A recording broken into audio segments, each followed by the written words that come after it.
PCOD അതായത് polycystic ovary disease. PCOD ഉണ്ടോ എന്ന് സ്വയം കണ്ടെത്തുന്നത് പ്രയാസമാണ്. അതിനൊരു ഡോക്ടറുടെ സഹായം തേടേണ്ടത് അത്യാവശ്യമാണ്. എന്നിരുന്നാലും ചില ലക്ഷണങ്ങൾ ശ്രദ്ധിച്ചാൽ PCOD ഉണ്ടാകാൻ സാധ്യതയുണ്ടോ എന്ന് നമുക്ക് മനസ്സിലാക്കാം. ഈ ലക്ഷണങ്ങൾ എന്തൊക്കെയാണെന്ന് നമുക്ക് നോക്കാം. ആർത്തവം കൃത്യമല്ലാതിരിക്കുക, ആർത്തവം വരാതിരിക്കുക, അല്ലെങ്കിൽ വർഷത്തിൽ 8-ൽ താഴെ മാത്രം ആർത്തവം ഉണ്ടാകുക എന്നിവ PCODയുടെ ഒരു ലക്ഷണമാണ്.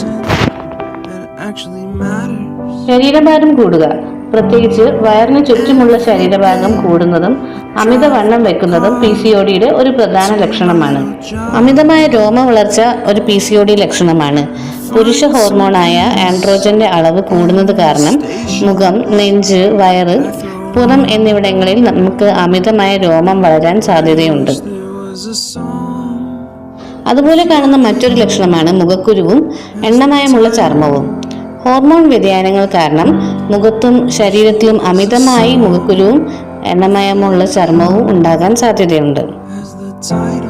PCODയുടെ മറ്റൊരു ലക്ഷണമാണ് മുടി കൊഴിച്ചിൽ. നെഞ്ചിലും മുഖത്തും രോമം വളരുമ്പോൾ തലയിലെ മുടി നേർത്തതാവുകയോ അല്ലെങ്കിൽ കൊഴിഞ്ഞു പോവുകയോ ചെയ്യാം. ഇത് പുരുഷന്മാരിൽ ഉണ്ടാകുന്ന കഷണ്ടിക്ക് സമാനമായിരിക്കും. PCOD ഉള്ളവർക്ക് പ്രഗ്നന്റ് ആവാൻ കുറച്ച് ബുദ്ധിമുട്ടുണ്ടാവാറുണ്ട്. അതായത് അണ്ടോത്പാദനം കൃത്യമായി നടക്കാത്തത് കാരണം ഗർഭം ധരിക്കാൻ ചില പ്രയാസങ്ങൾ നേരിടാം.